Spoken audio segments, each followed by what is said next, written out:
네, 주안의 만나 12월 26일 토요일 묵상을 함께 나누도록 하겠습니다. 오늘 말씀은 베드로후서 3장 1절에서 7절 말씀으로요.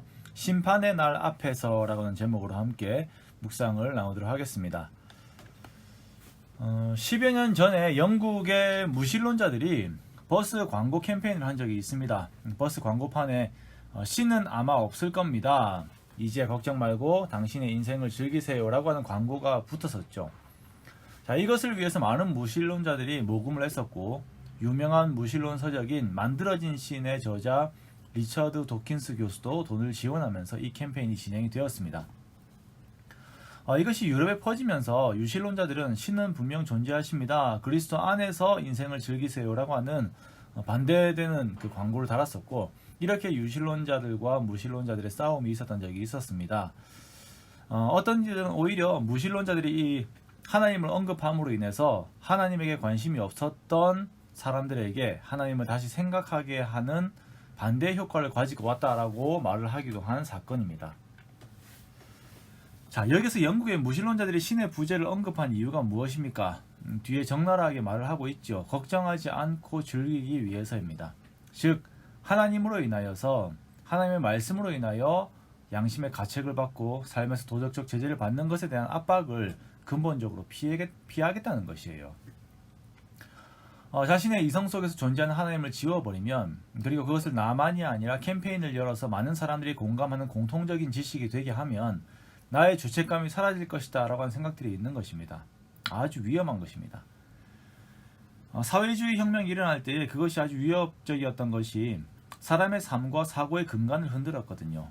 그 질서를 인정하지 않고 파괴함으로 인해서 사람이 가져야 하는 사람다움을 잃게 하였습니다. 그러다 보니까 이념이라고 하는 이름 아래에서 자녀가 부모를 고발하는 일들까지 생겨나게 된 것입니다.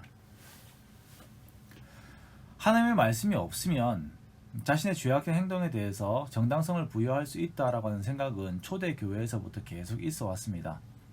오늘 베드로후서에서는 거짓 선지자들이 예수님의 재림을 부정하는 주장을 합니다. 4절 말씀에 보면 이르되 주께서 강림하신다는 약속이 어디 있느냐, 조상들이 잔 후로부터 만물이 처음 창조될 때와 같이 그냥 있다라고 하는 주장을 펼쳐요. 재림에 대해서는 예수님께서 마태복음 24장 34절에 직접 말씀하신 바가 있고, 사도행전 초반부에도 천사들이 약속한 것입니다. 사도들은 이 주님의 말씀과 천사들이 한 약속을 그대로 믿고 전파하며 재림을 기다리는 삶을 살고 있었습니다. 그런데 거짓 선지자들은 이것을 부정하는 주장을 펼쳐요. 자, 이 거짓 선지자들은 재림에 대한 부정과 함께 재림이 없는 자의 삶을 살고 있었는데요. 그것은 3절에서의 말씀처럼 자신들의 정욕을 따라 행하며 오히려 말씀을 조롱하는 그런 삶을 살고 있었던 것입니다. 예수님이 오시지 않는다. 세상은 그냥 창조된 대로 그대로 계속 유지되는 것이고, 우리들은 이 세상에서 살다가 그냥 가는 것이다. 그러므로 우리는 즐기면서 사는 것이 인생의 목적이다라고 하는 것. 이것이 거짓 선지자들의 주장인 것입니다.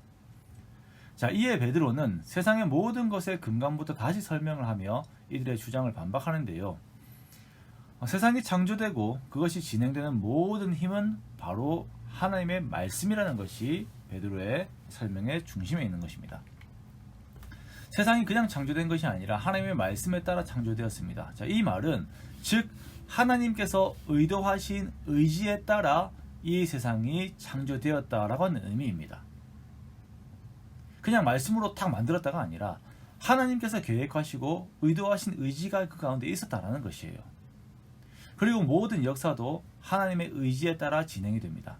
그리고 예수님께서 다시 오시는 재림 역시 하나님께서 말씀하신 바이고, 이것이 하나님의 의지에 따라서 또한 이루어지게 되는 것입니다.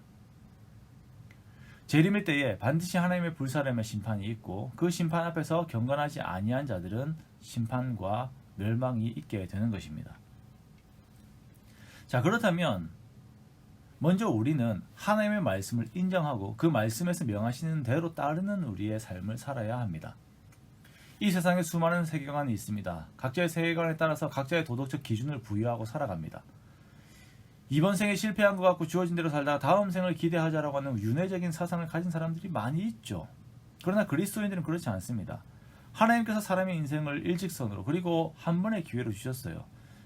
그리고 또 이 모든 역사도 결국은 끝이 있는 것입니다. 그렇다면 우리는 하나님께서 우리에게 말씀하신 하나님 안에서의 세계관 속에서 그 안에 있는 도덕률과 삶의 방향, 즉 하나님의 말씀을 존중하고 따르는 삶을 살아야 하는 것입니다. 그러한 이 그리스도의 삶 안에 무엇이 있습니까? 바로 신성한 성품에 참여한 모습이 있는 것입니다. 주께서 강림하실 때에 우리의 육신이 살아있을 때 그 일이 날 수도 있고, 그렇지 않으면 우리가 먼저 육신을 떠나서 주님을 만날 수도 있습니다. 분명한 것은 우리가 반드시 주님 앞에 서게 된다는 것입니다.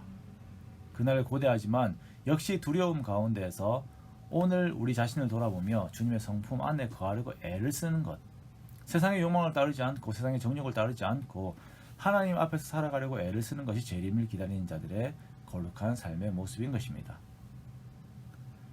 성탄절이 지나고 연말을 맞이하고 있습니다. 한 해를 돌아보게 되죠. 언젠가 우리는 주님 앞에서 우리 인생 전체를 돌아보는 시간을 가지게 될 것입니다. 그때 주님 앞에서 칭찬받는 우리가 되기 원합니다. 그날 위해 오늘 하루를 더욱 주님 말씀 앞에서 온전히 서는 그러한 주와 여러분 되시기를 주님의 이름으로 축원합니다.